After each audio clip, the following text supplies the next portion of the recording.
Zaključak i šta je zapravo stav Evropskog parlamenta kada se tiče tog medijskog prostora u Srbiji? Koliko je on slobodan i kako je zapravo on definisan? Ja pratim i lično na Twitteru jer razumijem srpski jezik šta se zbiva u medijima i ponekad imamo tu, ja mislim, i pogrešnu sliku da nema slobode medija, ali danas što je kroz ovo analizio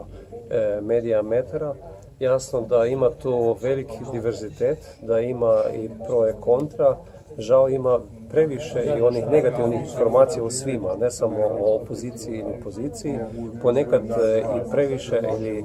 jasno definisan medij koji prati ili koaliciju ili poziciju, znači da imamo veliku polarizaciju i da nema nekog pravog pluralnog prostora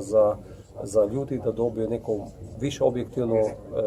informaciju, nego treba da se odlučuju za jednu ili za drugu stranu. To je problem u medijima, ne samo u Srbiji, to je problem i ostalim zemaljima. Kao što smo pričali danas, tu jedan veliki problem je isto i vlasništvo medija, kad nema transparentnost medija i ponekad kroz politiku vlasnika se gubi profesionalizam u medijima i zbog toga se dobije loše informacije ili informacije koje prati interes i vlasnika. Tako da,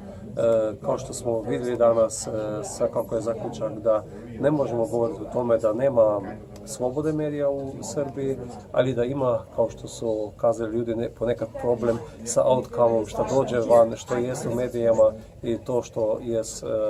kao zaključak da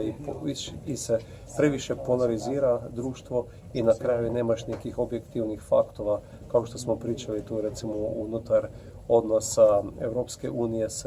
Srbija, Rusija. Vidimo da u medijima ima u Rusiji puno više pozitivnih stavova, nema negativnih stavova, a u Evropskoj uniji koja je i najveći donator, koja ima i najveći tu je investicija u Srbije, koja je skoro 3/4 izvoza Srbije u Evropsku uniju, ima lošiju konotaciju. Zato tu ima i zadaću i za ljudi koji rade